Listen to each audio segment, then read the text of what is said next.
কিয়ামতের আগে আগে মুজাইরুন শাদীদ মহামারী ছড়াবে, প্রচন্ড বড় মহামারী। পৃথিবীতে যত মহামারী হয়েছে এগুলোর ইতিহাস ঘাটলে দেখা যাবে না কোন মহামারী কত বড় ছিল।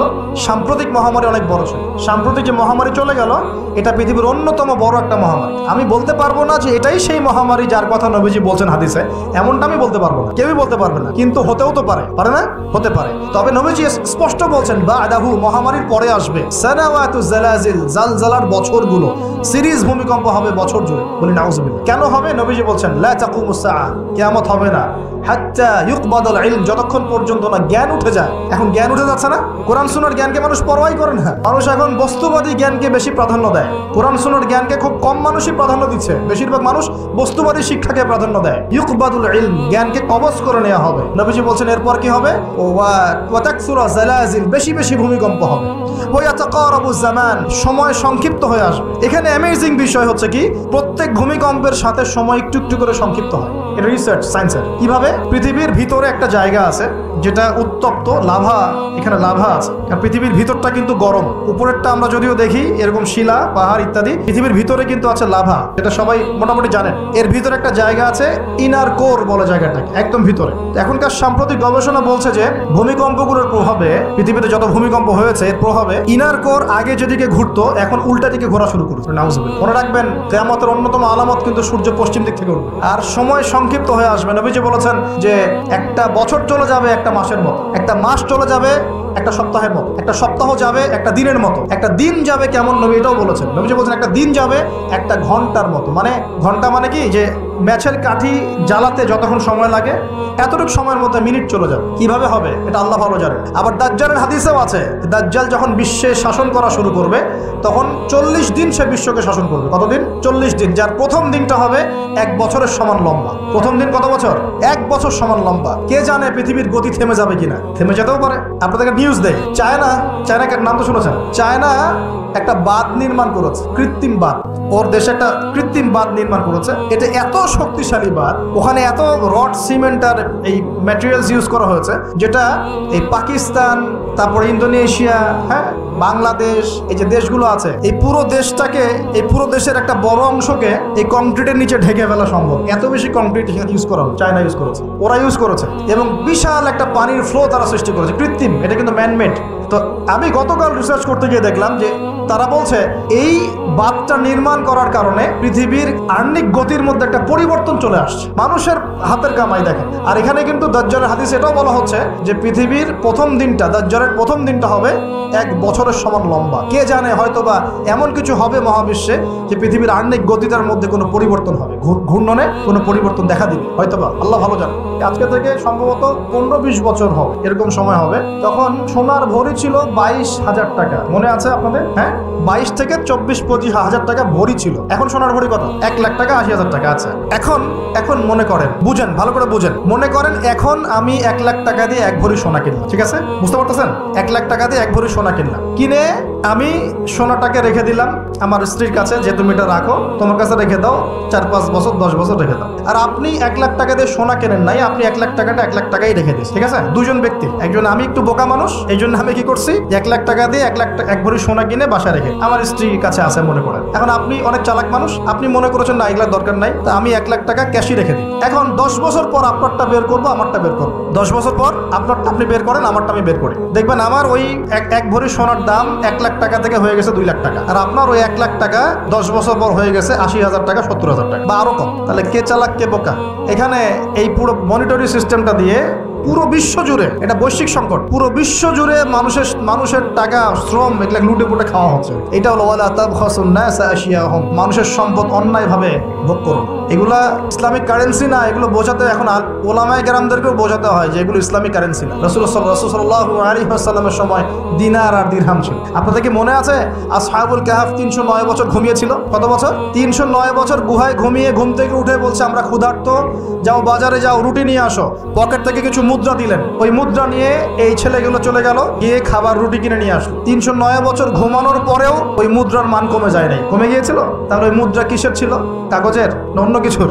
এগুলো মুদ্রা, এগুলো হচ্ছে ইসলামিক মুদ্রা। তো ইসলামিক কারেন্সির বিষয়টা কি, এর মান কখনো পড়ে যাবে না। ইসলামিক কারেন্সির মান কখনো পড়ে যাবে না, কারণ টাকার মান পড়ে গেলে আপনার শ্রমটা চলে যায়। ওই যে 1 লাখ টাকা হয়ে গেল 70,000 টাকা, তার মানে 30,000 টাকা শ্রম আপনি হারিয়ে ফেলবেন। ওই 30,000 টাকা কামাই করতে হয় নাই, কামাই করার জন্য এই পাথর ভাঙতে হয় নাই, কষ্ট করতে হয় নাই, কত কষ্ট করতে হয়েছে, তারপরে আপনি 30,000 টাকা পেয়েছেন। এমন মান যদি গায়েব হয়ে যায়, তার মানে আপনার শ্রম তো চলে গেল। আর আমি যদি আপনাকে বলি, ভাই আমার খেতে কাজ করেন 1 মাস, বেতন হলো 30,000 টাকা, আপনি 1 মাস কাজ করলেন, 1 মাস কাজ করার পরে আমি বললাম টাকা দিতে পারবো না, আমাকে আস্ত রাখবেন না পিটাবেন? এটা জুলুম হবে কিনা? কিন্তু এভাবেই বিশ্ব থেকে মানুষের সম্পদ আস্তে আস্তে গায়েব, কোথায় যে গায়েব হয়ে যাচ্ছে। আসলে যখন এখানে একটা পাত্র, এখানে একটা পাত্র আছে, এখান থেকে পানি নিয়ে আমি এখানে ঢাললাম, তাহলে কোন জায়গা থেকে পানি গিয়ে কোন জায়গায় তো পড়লো নাকি? নাকি পানিটা বাতাসে গায়েব হয়ে গেছে? হ্যাঁ, বুঝতে পারেন না? ব্যবসা করছেন, লাভ লস, কেউ লাভ করবে, কেউ তো লস করবে নাকি? নাকি এটা গায়েব হয়ে যাবে, বাতাসে গায়েব হয়ে যায়? তার মানে যে সম্পদগুলো বিশ্ববাসী হারাচ্ছে, এগুলো কোন এক শ্রেণীর কাছে গিয়ে জমা হচ্ছে। কাদের কাছে গিয়ে জমা হচ্ছে এটা বোঝেন, এখন নিজেই বোঝেন। বিশ্বের দিকে তাকায় দেখেন, বিশ্বের কোন অংশ ধনী হচ্ছে আর কোন অংশ গরিব হচ্ছে, দেখেন। কে বোঝাবে এগুলা?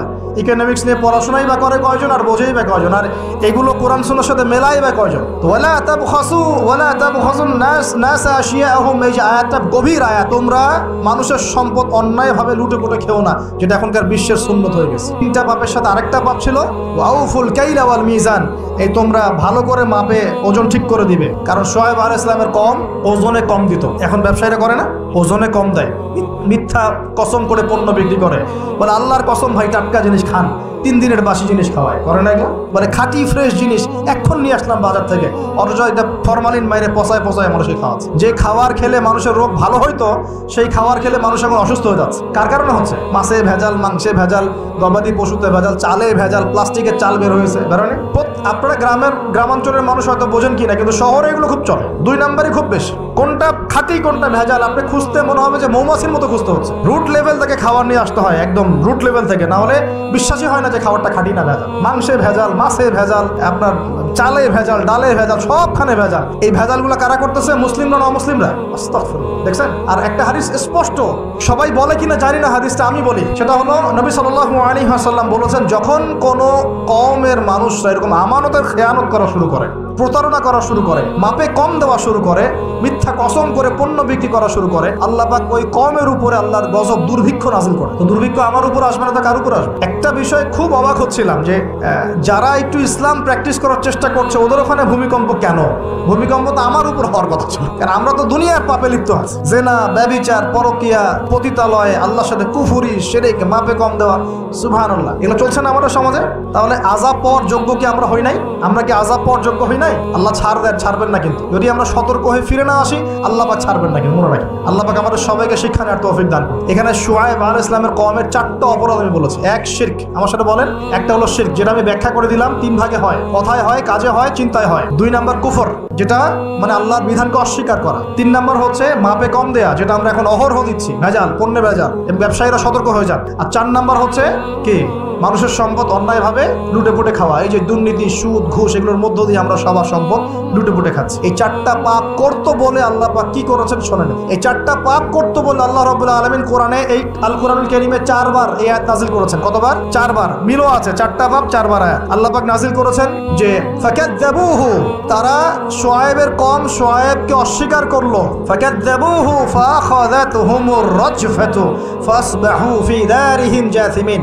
এই যে 4টা পাপ করতে থাকলো, আর শুআয়ব তাদেরকে দাওয়াত দিল আলাইহিস সালাম, তারা শুআয়বকে অস্বীকার করলো, তখন তাদেরকে পেয়ে বসলো আমার পক্ষ থেকে প্রচন্ড একটা ভূমিকম্প। বলেন নাউজুবিল্লাহ। পৃথিবীর ইতিহাসে সর্বপ্রথম এই কওমে শুআয়ব, এই যে কওমে মাদিয়ান, শুআয়ব আলাইহিস সালামের কওম, এই কওমকে ভূমিকম্প দিয়ে ধ্বংস করা হয়েছে। পৃথিবীর ইতিহাসে প্রথম কোন কওমকে ধ্বংস করা হয়েছে ভূমিকম্প দিয়ে?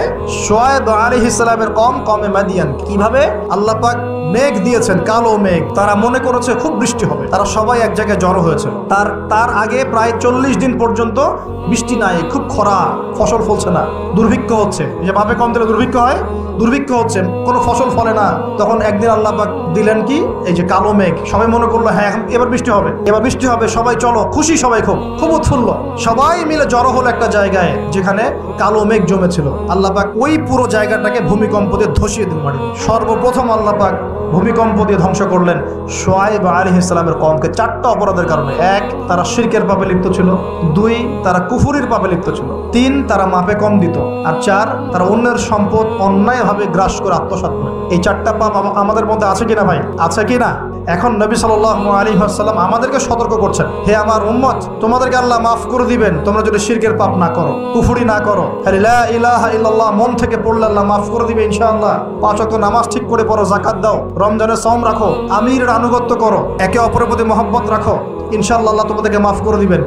কিন্তু তিনি সতর্ক করলেন। নবী সাল্লাল্লাহু আলাইহি ওয়াসাল্লাম বললেন, বাইনা ইয়াদাই সাআ। এইবার এই হাদিসগুলো একটু ভালো করে শোনেন, আস্তে আস্তে আমি শেষ করছি। নবী সাল্লাল্লাহু আলাইহি ওয়াসাল্লাম বললেন, বাইনা ইয়াদাই সাআ, কিয়ামতের আগে আগে, কিয়ামতের আগে আগে আসবে মুনতানুন শাদীদ, বড় বড় দুটো মহামারী। বড় বড় মহামারী তো বুঝি আমরা, অসংখ্য মানুষ মারা যাবে, এরকম মহামারী আসবে। তারপর বাদাহু, এই মহামারীর পরে আসবে সানাওয়াতু জালাজিল, জালজালা বা ভূমিকম্পের বছরগুলো। জালজালা বা ভূমিকম্পের বছরগুলো, বছর নয়, বছরগুলো মানে বছর ধরে সিরিজ ভূমিকম্প হবে বিশ্বে, মানে নাউজুবিল্লাহ। এই পর্যন্ত কি পৃথিবীতে কখনো সিরিজ ভূমিকম্প হয়েছে বছরের পর বছর ধরে? এখনো হয়েছে কি? হয়নি। আর হাদিসগুলো মেলাবেন।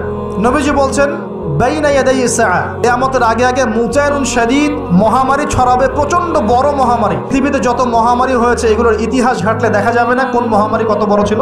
সাম্প্রতিক মহামারী অনেক বড় ছিল। সাম্প্রতিক যে মহামারী চলে গেল, এটা পৃথিবীর অন্যতম বড় একটা মহামারী। আমি বলতে পারবো না যে এটাই সেই মহামারী যার কথা নবীজি বলছেন হাদিসে, এমনটা আমি বলতে পারবো না, কেউই বলতে পারবে না। কিন্তু হতেও তো পারে, পারে না? হতে পারে। তবে নবীজি স্পষ্ট বলছেন বাদাহু, মহামারীর পরে আসবে সানাওয়াতু জালাজিল, জালজালার বছরগুলো, সিরিজ ভূমিকম্প হবে বছর জুড়ে। বলি নাউজুবিল্লাহ। কেন হবে? নবীজি বলছেন লা তাকুমুস সাআ, কিয়ামত হবে না হাত্তা ইউকবাদুল ইলম, যতক্ষণ পর্যন্ত না জ্ঞান উঠে যায়। এখন জ্ঞান উঠে যাচ্ছে না। কোরআন সুন্নাহর জ্ঞানকে মানুষ পরোয়াই করে না। মানুষ এখন বস্তুবাদী জ্ঞানকে বেশি প্রাধান্য দেয়। কোরআন সুন্নাহর জ্ঞানকে খুব কম মানুষই প্রাধান্য দিচ্ছে। বেশিরভাগ মানুষ বস্তুবাদী শিক্ষাকে প্রাধান্য দেয়। ইউকবাদুল ইলম, জ্ঞানকে কবজ করে নেওয়া হবে। নবীজি বলছেন এরপর কি হবে? ওয়া তাকসুরা জালাজিল, বেশি বেশি ভূমিকম্প হবে। ওয়া ইয়াতাকারাবু জামান, সময় সংক্ষিপ্ত হয়ে আসবে। এখানে অ্যামেজিং বিষয় হচ্ছে কি, প্রত্যেক ভূমিকম্পের সাথে সময় একটু একটু করে সংক্ষিপ্ত হয়। এটা রিসার্চ, সায়েন্সের। কিভাবে? পৃথিবীর ভিতরে একটা জায়গা আছে যেটা উত্তপ্ত, লাভা, এখানে লাভা আছে। আর পৃথিবীর ভিতরটা কিন্তু গরম। উপরেরটা আমরা যদিও দেখি এরকম শিলা, পাহাড় ইত্যাদি, পৃথিবীর ভিতরে কিন্তু আছে লাভা, যেটা সবাই মোটামুটি জানেন। এর ভিতরে একটা জায়গা আছে, ইনার কোর বলে জায়গাটাকে, একদম ভিতরে।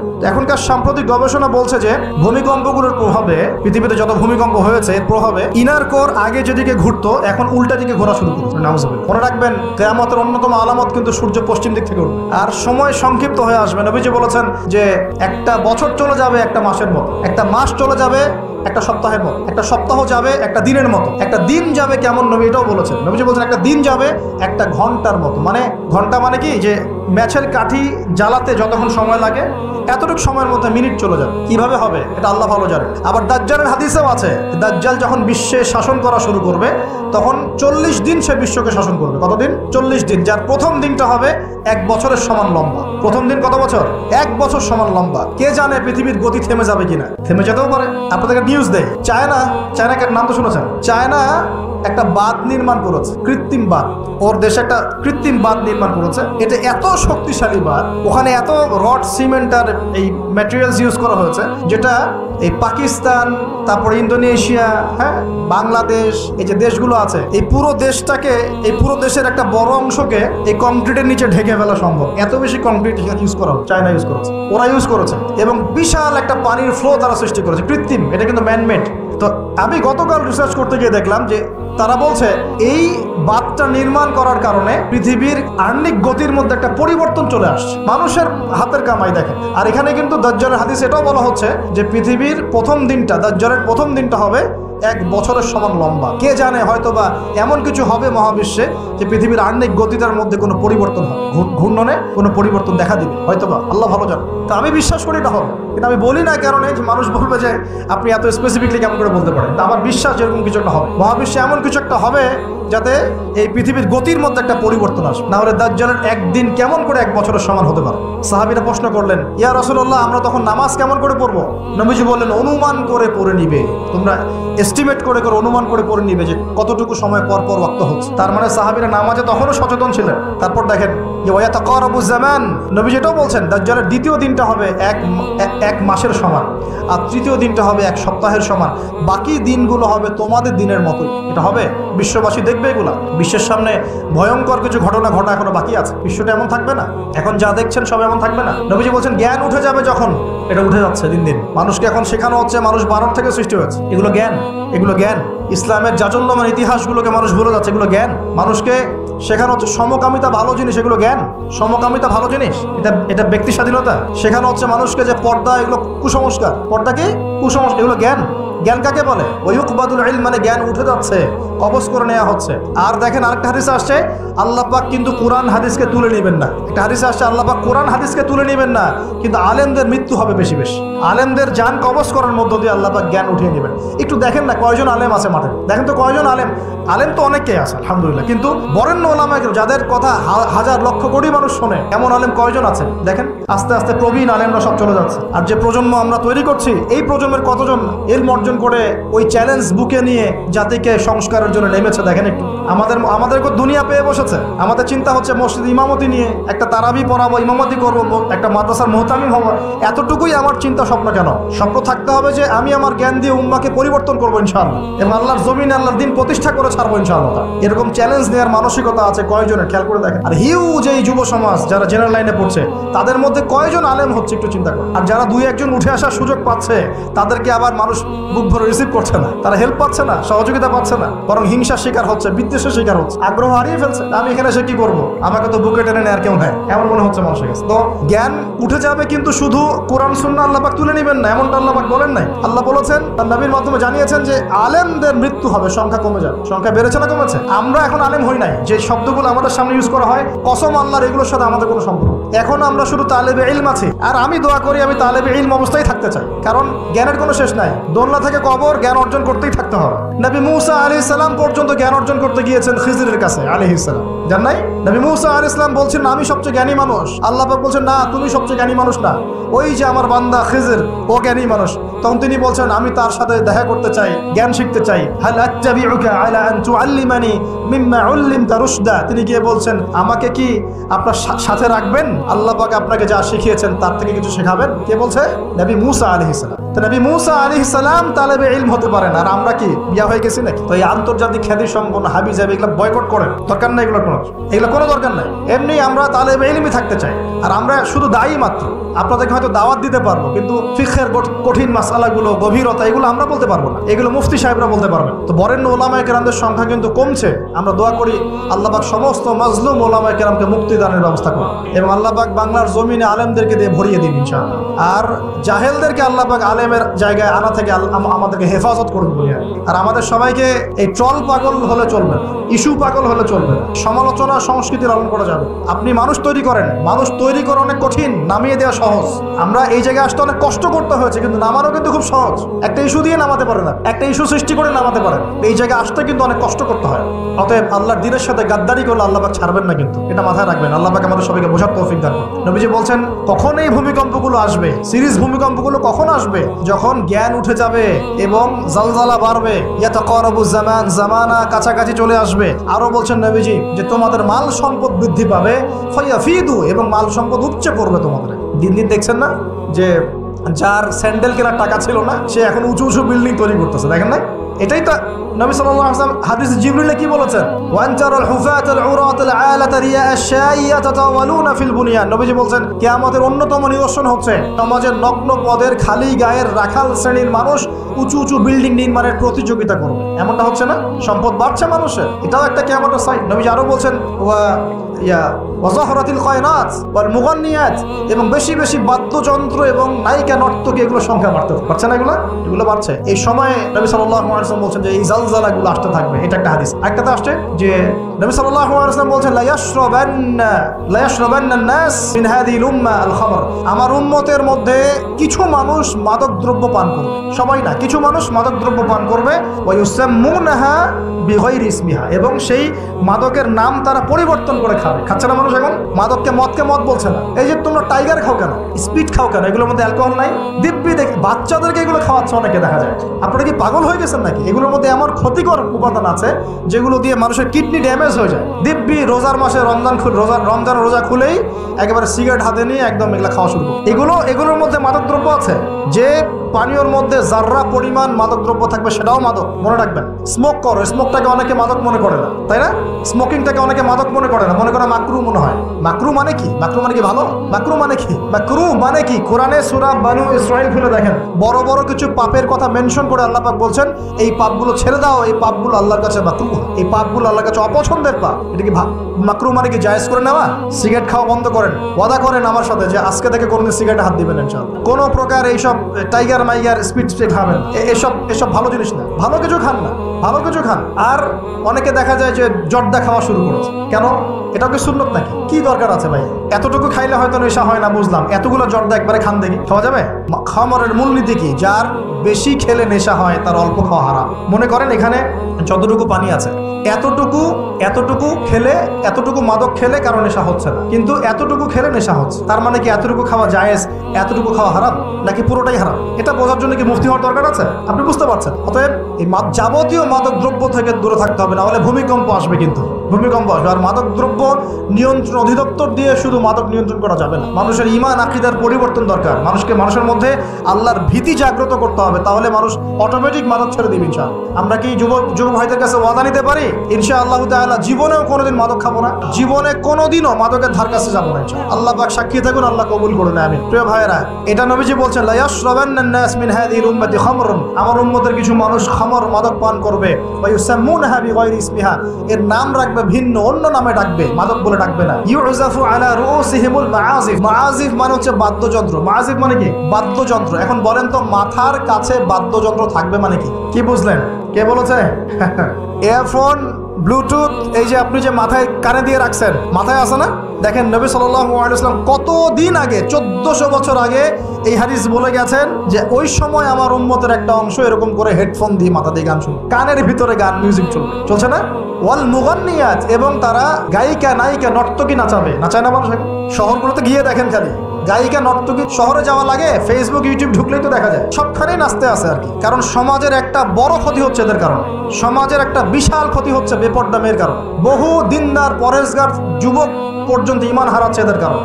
আর বাসায় তো এদের বাপ নাই, মনে হয় বাপ নাই, ভাই নাই, স্বামী নাই, কেউই নাই, এদেরকে বোঝানোর কেউ নাই। অনেক দিনদার ছেলে পর্যন্ত এদের ফিতনায় দিন হারিয়ে ফেলছে। আর এখন কিছু ওয়াইজ বের হয়েছে, প্রেম বিশেষজ্ঞ, মানে বসে বসে প্রেমের আলাপ করতে পারলে বাঁচে।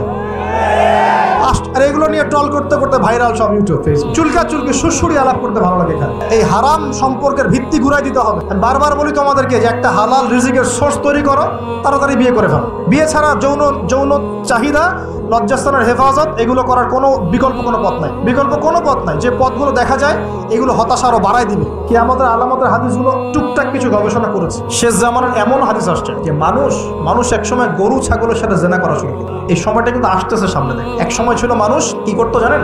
পরকিয়া করতো, বউ আছে বাসায় অন্যের সাথে সম্পর্ক করতো। তারপর দেখা গেল যে প্রেম করে, চুপি প্রেম করে। আগে ওই সময় চুপচুপ করে চিঠি দিত যে কেউ জেনে না যায়। আস্তে আস্তে সবাই একটু উন্মুক্ত হয়ে গেল। এখন প্রেম করাটা ফ্যাশন হয়ে গেল। আমার 10টা গার্লফ্রেন্ড, আমার 5টা, আমার 2টা, তুই কয়জনের সাথে করছিস, আমি 5 জনের সাথে, তুই কয়জনের সাথে, আমি 2 জনের সাথে, ফ্যাশন হয়ে গেছে, এখন ওপেন। তারপরে আস্তে আস্তে কি হলো দেখেন, ধর্ষণ বাড়তে থাকে। এই যুগটা এখন চলে যাচ্ছে, ধর্ষণ তো অ্যাভেলেবেল এখন হচ্ছেই। তারপরে এখন একটা যুগ আসলো, ছোট বাচ্চা মেয়েদেরকে এখন ধর্ষণ করা হচ্ছে, ছোট বাচ্চা মেয়ে। এই যুগও এক সময় চলে যাবে। তারপরে আসবে এমন যুগ দেখবেন খালি ছেলের সাথে মেয়ের সাথে। এটাও কিন্তু চলে আসছে, ছেলের সাথে জেনা করতেছে না, মেয়ের সাথেও জেনা করতেছে এখন। এরপর কি হবে? নবীজি হাদিসে বলেছেন এরপর মানুষ ওই গরু ছাগল গবাদি পশুর সাথে জেনা করা শুরু। এই খবরও পাবেন, দেখে নিয়েন। আমি বললাম এই খবর পাবেন যে মানুষ গবাদি পশুর সাথে জেনা করছে। তোমরা একটু ঘাটাঘাটি করে দেখো আমার কথাটা মেলে কিনা, ইন্টারনেট ঘাটাঘাটি করে দেখো যে এই কথাটা মেলে কিনা। মানুষ গবাদি পশু প্রাণীর সাথেও জেনা করবে, নবী যেগুলো কথা বলে গেছেন। ওদেরকে নিয়ে অনেক কিছু বলার আছে আবার, ইনশাল্লাহ আমি কালকে লেকচার দিব মেয়েদেরকে নিয়ে ইনশাল্লাহ। একটা মহিলা সমাবেশ আছে ওখানে, যেটা বলছিলাম প্রিয় ভাইরা, এই পাপগুলোর কারণে কিন্তু আল্লাহর শাস্তি নেমে আসে। খমর এক নাম্বার ছিল শিরক, তারপর কুফর, মাপে কম দেয়া, অন্যের সম্পদ আত্মসাৎ করা, মাদকদ্রব্য সেবন করা, এই যে গান বাজনা, বাদ্যযন্ত্র, নর্তকী, নাচানো, এগুলোর কারণে কোন শাস্তি আসে ভাই বলেন? আল্লাহর পক্ষ থেকে জালজালা মানে ভূমিকম্প, জালজালা মানে কি? ভূমিকম্প। আর আসবে সিরিজ, মানে বছর জুড়ে চলবে এগুলো। আর একটা হাদিস বলে শেষ করছি। ও আচ্ছা, এর পরিণতিটা বলে নেই। নবীজি বলছেন ওয়ায়াজআলুল্লাহু মিনহুমুল কিরাদাতা ওয়াল খানাজির, যারা এই কাজগুলো করবে, মানে মাদক খাবে, নাম চেঞ্জ করবে, যারা বাদ্যযন্ত্র নিয়ে রাত কাটাবে, যারা নর্তকী নাচাবে, আল্লাহ রাব্বুল আলামিন এদেরকে একদিন সকালবেলা বানর আর শুয়োর বানিয়ে দিবেন। আর ওয়ায়াখসিফুল্লাহু বিহিমুল আরদ, আল্লাহ পাক জমিন সহ ওদেরকে ধসিয়ে দিবেন, এই যে ভূমিধস। আরেকটা হাদিস আসছে তিরমিজির মধ্যে 2211 নম্বর হাদিস। নবী সাল্লাল্লাহু আলাইহি ওয়াসাল্লাম বলেছেন, শেষ হাদিস মনোযোগ দিয়ে শুনেন। নবী সাল্লাল্লাহু আলাইহি ওয়াসাল্লাম বলেছেন ইযা তুখিযাল ফাইউদুলান, যখন দেখা যাবে যে গনিমতের মাল বা রাষ্ট্রীয় সম্পদ যেগুলো আছে, বুঝতে পারছেন, গনিমতের মাল, রাষ্ট্রীয় সম্পদ, এগুলোকে মানুষ ব্যক্তিগত সম্পদ মনে করে খাওয়া শুরু করে। হয়েছে কি হয় নাই? কথা বলেন। এই সিচুয়েশন আসছে কি আসে নাই? একটা হাতি আসতে থাকে উপর থেকে, হাতি আস্তে আস্তে আস্তে আস্তে মাছি হয়ে যায়, হয় না? এটা হয় কি না? এটার শাস্তি সম্পর্কে আল্লাহ পাক অন্য জায়গায় বলেছেন, এবং নবী হাদিসও বলেছেন যে যা আত্মসাৎ করবে সেটা কিয়ামতের দিন তার ঘাড়ে চাপিয়ে দেওয়া হবে। মানুষ কাঁধের মধ্যে রিলিফের টিন নিয়ে বসে আছে, বহু মানুষ কাঁধের মধ্যে রিলিফের গম নিয়ে বসে আছে, বহু মানুষ কাঁধের মধ্যে দেখবেন যে বন্যার্তদের ত্রাণের যে কম্বল, এই যে ত্রাণের বিষয়গুলা কাঁধে নিয়ে বসে আছে, রাস্তার কন্ট্রাক্টরের টাকা পয়সা কাঁধে নিয়ে বহু মানুষ এই কাজ করবে। এটা হবেই। নবীজি বলেছেন যে যা আত্মসাৎ করবে। নবীজি হাদিসে বলেছেন কেউ গরু নিয়ে থাকবে, গরু, কেউ ছাগল নিয়ে থাকবে, ছাগল। বিশ্বাস করছেন না? হাদিসে গরু ছাগল কথাই আসছে, যে কেউ দেখা যাবে গাদের মধ্যে গরু নিয়ে আছে, কেউ উট নিয়ে আছে, কেউ ছাগল করা হবে। বলে আমানাতু মাগনামান, আমানতকে গনিমত মানে আমানত রাখা হয়েছে, ও খেয়ানত করে ফেলবে, লুটি পড়ে খেয়ে ফেলবে। এটা হচ্ছে কিনা? সবচেয়ে সেরা আমানত আমাদেরকে আল্লাহ দিয়েছেন ইসলাম, আমরা সেই ইসলামের সাথে খেয়ানত করছি কিনা? বুঝতে পারছেন না? একজন আলেমকে আল্লাহ পাক আমানত দিয়েছেন দ্বীনের জ্ঞান, সে জ্ঞানের সাথে খেয়ানত করছে কিনা? একজন ক্ষমতাসীনকে আল্লাহ পাক দিয়েছেন ক্ষমতা, সে ক্ষমতা দিয়ে খেয়ানত করছে কিনা? একজন পরিবারের কর্তাকে আল্লাহ পাক পরিবার দিয়েছেন, সে পরিবারের মধ্যে খেয়ানত করছে কিনা? সবাই সবার জায়গাতেই খেয়ানত করছে। আল্লাহ পাক আমাদেরকে বোঝার তৌফিক দান করুন। 3 নাম্বার নবীজি বলছেন ওয়াজ-যাকাতু মাগরামান, যখন যাকাতটাকে মানুষ বোঝা মনে করা শুরু, যাকাত দিতে চায় না মানুষ, যাকাত নাম শুনলেই দৌড় দেয় পিছন থেকে, যাকাত দিতে চায় না, নামাজ পড়ে যাকাত দিতে চায় না। আল্লাহ পাক আমাদের সবাইকে যাকাত দেওয়ার তৌফিক দান করুন। ওয়া তুউল্লিমা লিগাইরিদ দ্বীন, এটা চমৎকার। নবীজি বলছেন যখন ধর্ম বিবর্জিত শিক্ষা চালু হবে, বুঝতে পারেন না? ধর্ম আলাদা, শিক্ষা আলাদা। চালু হয়েছে কি হয় নাই? সারা বিশ্বে হয়েছে কি হয় নাই? ধর্ম আলাদা, শিক্ষা আলাদা। ধর্ম বিবর্জিত শিক্ষা যখন চালু হবে, এবং এবার শোনেন, নবীজি বলছেন ওয়া আতাআর রাজুলু ইমরাতাহ, একজন পরিবারের কর্তা তার স্ত্রীর আনুগত্য করবে। ফ্যামিলিস্ট রেভলিউশন মানে স্ত্রীর আনুগত্য করবে পুরুষ, স্ত্রীর আঁচল ধরে বসে থাকবে পুরুষ। শুধু তাই না, ওয়াক্কা উম্মাহ, এবং তার মায়ের সাথে খারাপ ব্যবহার করা শুরু, মাকে প্রাধান্য না দিয়ে বউকে প্রাধান্য দিবে এবং তার আঁচল ধরে বসে থাকবে। এই সময় আসে নাই? আচ্ছা, হিসাব করতে থাকেন, মিলাতে থাকেন। নবীজি বলছেন ওয়াআদনা সাদিকা, বন্ধু বান্ধবদেরকে কাছে টেনে নিবে, ওয়াকসা আবাহ, এবং তার বাবাকে দূরে ঠেলে দেবে। হয়েছে কি হয় নাই? যুবকরা বলো, এটা হয় নাই? বাবাকে দেখলে কয়েকটা সালাম দেয়, বাবার সাথে কতজনের ভালো সম্পর্ক আছে? বন্ধুর সাথে যা বাবার সাথে তা নয়। অথচ বাবা এবং ছেলের সম্পর্ক হওয়া উচিত বন্ধুত্বপূর্ণ। তোমার সবচেয়ে সেরা বন্ধু হবে তোমার বাবা, তোমার সবচেয়ে সেরা বান্ধবী হবে তোমার মা এবং তোমার বোন। মায়ের সাথে ছেলের সম্পর্ক দূরত্ব, বাবার সাথে ছেলের সম্পর্ক দূরত্ব, এগুলো হচ্ছে না? এটা নবীজি বলেছেন। আর বলছেন, এবার শোনেন, ওয়াযাহরাতিল আসওয়াতু ফিল মাসাজিদ, মসজিদগুলোর মধ্যে হট্টগোল শোরগোল বেড়ে যাবে। মানে না, মসজিদ এখন হই হুল্লা হয় না? আমরা অনেক দিন দেখেছি মসজিদের মধ্যে হকি স্টিক নিয়ে মারামারি হয়েছে, আমি নিজে দেখেছি। 2 দল কমিটি আধিপত্য বিস্তারকে নিয়ে একদম হকি স্টিক নিয়ে আসছে মসজিদে মারার জন্য, এরকমও হয়েছে। আরো অনেক জঘন্য ঘটনা ঘটে, আল্লাহ মাফ করুক। তারপর নবীজি বলছেন ওয়াসাদা কাবিলুহু ফাসিকুহুম, একটা কবিলা বা একটা গোত্রের নেতৃত্ব দিবে একজন ফাসিক ব্যক্তি। এমন হচ্ছে কি হচ্ছে না? হচ্ছে। ওয়াসাদা কাবিলুহু ফাসিকুহুম, তাদের মধ্যে যে ফাসিক সে দিবে নেতৃত্ব। নাউযুবিল্লাহ। নবীজি আরো বলছেন ওয়া কানা যাঈমুল কওমি আরযালাহুম, সমাজের সবচেয়ে নিম্ন শ্রেণীর মানুষ কওমের জিম্মাদার হয়ে যাবে। সুবহানাল্লাহ। নবীজি আরো বলছেন ওয়া উকরিমার রাজুল, একজন ব্যক্তিকে এই কারণে সম্মান করা হবে মাখাফাতা শাররি, তার ভয়ে তাকে সম্মান করা। একজন ব্যক্তিকে তার ভয়ে, তার ক্ষমতার ভয়ে, তার টাকার ভয়ে, তার ক্ষমতার ভয়ে, তার জনবলের ভয়ে তাকে সম্মান করা হবে। এমনটা হচ্ছে না? হচ্ছে। নবীজি আরো বলেছেন ওয়াজহরাতিল কায়নাত ওয়াল মুগান্নিয়াত ওয়াজহরাতিল কায়নাত ওয়াল মাআজিফ ওয়াজহরাতিল কায়নাত ওয়াল মাআজিফ। গায়িকা এবং বাদ্যযন্ত্রের প্রচলন বাড়তে থাকে, গায়িকা বাদ্যযন্ত্র ব্যাপক হারে বাড়তে থাকবে। এবং ওয়াশুরিবাতিল খুমুর, এবং বেশি বেশি মাদকদ্রব্য সেবন করা হবে। ওয়ালাআনা আখিরি হাযিহিল উম্মাহ উলাহা, উম্মতের শেষ দিকের মানুষেরা প্রথম দিকের মানুষকে গালি দেওয়া শুরু। এই পাপগুলো যখন সমাজে দেখা যাবে, এই পাপগুলো যখন সমাজে দেখা যাবে, তখন তোমরা ফাল ইয়ারতাকিবু, এবার ধেয়ে আসবে ইনদা যালিকা, তোমাদের দিকে ধেয়ে আসবে চারটা আযাব। কয়টা আযাব? চারটা। এক নাম্বার, নবীজি বলছেন রিহান হামরাআন, উত্তপ্ত গরম বাতাস তোমাদের দিকে ধেয়ে আসবে। এখনো কি এসেছে? আসবে। আমি রিসার্চ করেছি, এই নাসা এই গবেষণা শুরু করেছে, সূর্য থেকে এরকম ক্ষতিকর কিছু উত্তপ্ত বিকিরণ আসতেছে পৃথিবীর দিকে, এবং সামনে আসবে পৃথিবীর দিকে, দেখে নিন। নাসাও বলছে এটা আসবে, কারণ ওইখানে হিলিয়াম গ্যাসের বিস্ফোরণ হচ্ছে সূর্যের মুখ, ওখান থেকে এমন উত্তপ্ত কিছু আসবে যেটা পৃথিবীকে ধেয়ে নিয়ে আসবে। আল্লাহ মাফ করো। ওয়ারিহান হামরা, নবীজি বলেছেন গরম উত্তপ্ত বাতাস তোমাদেরকে চাপিয়ে দেওয়া হবে। ওয়া জালজালাতান, এবং এই যে ভূমিকম্প, ভূমিকম্প আল্লাহ চাপিয়ে দিবেন এই পাপগুলোর কারণে। আর কি হবে? ওয়া খাসফান, এবং ভূমি ধসে যাবে নিচে, ভূমি কি হবে? ধসে যাবে। আর বলছেন ওয়া মাসখান, এবং মানুষের চেহারা, সুরত, আকৃতি পরিবর্তন হয়ে যাবে। এটাকে বললাম যে বানর সুর হয়ে যাবে। আরো কিন্তু আকৃতি পরিবর্তনের আরো ব্যাখ্যা আছে। ছেলে এখন মেয়ে হয়ে যাচ্ছে, মেয়ে ছেলে হয়ে যাচ্ছে, দেখছেন না খবরগুলো বাড়ছে না? এটাও মাসখান, মানে আকৃতি পরিবর্তন হয়ে যাচ্ছে। আরেকটা হচ্ছে ওয়াকাযফান, এবং আসমান থেকে আল্লাহ পাথরের বৃষ্টি বর্ষণ করবে। এই পাঁচটা শাস্তি তোমাদের কাছে ধেয়ে আসবে। কিভাবে? একটা তসবিহ দানা ছিঁড়ে দিলে যেভাবে টপ টপ করে সব পড়ে যায় পুঁথিগুলো, এত দ্রুত এই ফিতনাগুলো আসতে থাকে। তাহলে ভাই কোন কোন পাপ শিখলাম আজকের এই ছোট্ট আলোচনা? আমরা শিখলাম যে শুআয়ব আলাইহিস সালামের কওমকে সর্বপ্রথম ধ্বংস করা হয়েছে ভূমিকম্প দিয়ে। যে ভূমিকম্প আমরা এখন আমাদের সামনে দেখছি, এবং আশঙ্কা করা হচ্ছে বাংলাদেশের দিকেও বড় কোনো ভূমিকম্প, এটা আশঙ্কা করা হচ্ছে। এবং ভূমিকম্প প্রবণ এলাকাগুলোর মধ্যে সিলেটও আছে, সিলেট, চট্টগ্রাম, বার্মার এই রুট আছে, এদিকে রংপুর, ঢাকা তো এগুলো আছে। এবং সবচেয়ে বেশি ক্ষতির মধ্যে পড়তে পারে ঢাকা শহর। আল্লাহ না করুক, আল্লাহ না করুক তো দোয়া করছে, কিন্তু পাপ তো ঠিকই করছে। আল্লাহ না করুক যদি এরকম 5 থেকে 6 মাত্রারও কোনো ভূমিকম্প হয়েছে যার উৎপত্তি স্থল বাংলাদেশের কাছাকাছি, তাহলে দেখবেন আল্লাহ না করুক লক্ষ লক্ষ মানুষ মারা যাবে। নাউজুবিল্লাহ। আল্লাহ আমাদেরকে হেফাজত করুক, আল্লাহ আমাদেরকে বাঁচায়। প্রিয় ভাইয়েরা, তবে আমরা শিখলাম শুআয়ব আলাইহিস সালামের কওম কোন কোন পাপ করেছিল যার কারণে এই আযাব আসছে। এক নাম্বার, শিরকের পাপ করছে। কি পাপ বলেন? আমরা আল্লাহর কাছে তওবা করছি, আল্লাহ আমরা যত রকম শিরকের পাপে ছিলাম আল্লাহ তোমার কাছে তওবা করলাম, এবং আজীবন শিরক মুক্ত আমল নিয়ে চলবো ইনশাআল্লাহ। 2 নাম্বার, তারা কুফরি করতো, আমরা সমস্ত কুফরি থেকে আল্লাহর কাছে তওবা করছি, আল্লাহ আমাদেরকে কুফরি মুক্ত আমল করার তৌফিক দান। 3 নাম্বার, তারা মাপে কম দিত। আমরা যারা ব্যবসা করব বা অর্থনৈতিক জীবন চালাবো কোনোদিনও মাপে কম দেবো না ইনশাআল্লাহ। আল্লাহ আমাদেরকে হেফাজত করুন, বোঝার তৌফিক দান করুন। 4 নাম্বার, তারা পাপ করেছিল অন্যের সম্পদ অন্যায়ভাবে আত্মসাৎ করতো। এই কাজটা আমরা করতে যাব না ইনশাআল্লাহ।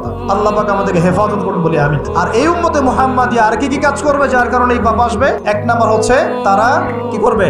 রাষ্ট্রীয় গনিমতের মালগুলোকে নিজের করে ভোগ করা শুরু করবে। আল্লাহ আমাদেরকে এই দুর্নীতি থেকে বাঁচাক বলি আর কি করবে? তারা আমানত রাখা হলে লুটপাট করে খেয়ে ফেলবে। আল্লাহ পাক আমানতের খেয়ানত করা থেকে আমাদেরকে বাঁচাক। আর কি করবে? তারা যাকাতটাকে বার্ডেন মনে করবে, যাকাত দিতে চাবে না। আল্লাহ আমাদেরকে যাকাত দেওয়ার তৌফিক দান। আর কি করবে? তারা ধর্ম বিবর্জিত জ্ঞান শিক্ষা করবে। আল্লাহ পাক আমাদেরকে ধর্মীয় জ্ঞান শেখার তৌফিক দান। আর কি করবে? 5 নাম্বার, তারা এই বাড়ির পুরুষরা মেয়ে স্ত্রীদের আঁচল ধরে বসে থাকবে, মাকে কষ্ট দিবে। আল্লাহ পাক আমাদেরকে মায়ের হক আদায় করার তৌফিক দান। আল্লাহ পাক সবার হক আদায় করার তৌফিক দান করুন, স্পেশালি মায়ের হক আদায় করার তৌফিক দান। আর কি করবে? সে বন্ধু বান্ধবদেরকে কাছে টেনে নেবে, নিয়ে বাবার সাথে খারাপ ব্যবহার করা শুরু। আল্লাহ পাক আমাদের সবাইকে পিতাদেরকে সম্মান করার তৌফিক দান। আর কি করবে সে? বলেন আমার সাথে, ভুলে গেছেন? আর কি করবে? তারপরে সমাজের যে ব্যক্তি সবচেয়ে ফাসেক, সে সমাজের নেতৃত্ব দিবে। আল্লাহ পাক এরকম ফাসেকদের নেতৃত্ব থেকে আমাদেরকে বাঁচায়। সমাজের সবচেয়ে নিম্ন শ্রেণীর মানুষ জিম্মাদার হয়ে যাবে সমাজের, এখান থেকে আল্লাহ পাক আমাদেরকে বাঁচায়। মানুষ সম্মান করবে, মানুষকে ভয় করে। আল্লাহ পাক মন থেকে সম্মান করার তৌফিক দান এবং সম্মান পাওয়ার যোগ্য হওয়ার তৌফিক দান। আর কি করবে? তারা মাদক দ্রব্য পান করা শুরু করবে। আল্লাহ পাক আমাদের সবাইকে মাদক দ্রব্য ছেড়ে দেওয়ার তৌফিক দান। আর কি করবে? তারা মেয়ে নর্তকী নাচাবে, গায়িকা নর্তকী নাচাবে। এইসব গায়িকা নর্তকী থেকে আল্লাহ আমাদেরকে বাঁচায়। আর কি করবে? তার কানের উপরে বাদ্যযন্ত্র প্লে করবে, মানে বাদ্যযন্ত্র নিয়ে সময় কাটাবে। আল্লাহ পাক আমাদেরকে সমস্ত বাদ্যযন্ত্র ত্যাগ করার তৌফিক দেন। এবং শেষ জামানার মানুষরা প্রথম জামানার মানুষকে অভিশাপ দিবে, আল্লাহ পাক আমাদেরকে সলফে সালেহিনের মতো মানুষ হওয়ার তৌফিক দেন। এবং সর্বশেষ যে বিষয়টা সেটা হলো যে মাদকদ্রব্য পান করে এর নাম রাখবে ভিন্ন। যখন এমন কাজ মানুষ করবে তখন ধেয়ে আসবে গরম বাতাসের আযাব, ভূমিকম্প, জালজালা, সিরিজ ভূমিকম্প, আরো ধেয়ে আসবে মহামারী, আরো ধেয়ে আসবে খসফুন, মানে একদম ধসে যাবে জমি, কাযফান, আকাশ থেকে পাথর বর্ষণ, মাসখান এবং চেহারা বিকৃতি। আল্লাহ রাব্বুল আলামিন আমাদের সবাইকে আল্লাহ পাকে নিজ অনুগ্রহে মাফ করে দেন এবং এই ধরনের পাপ থেকে বেঁচে থাকার তৌফিক দান করেন। যে পাপগুলো করলে আল্লাহর আযাব নেমে আসে, এই পাপগুলো থেকে আল্লাহ আমাদের সবাইকে হেফাজত করেন বলি আমিন।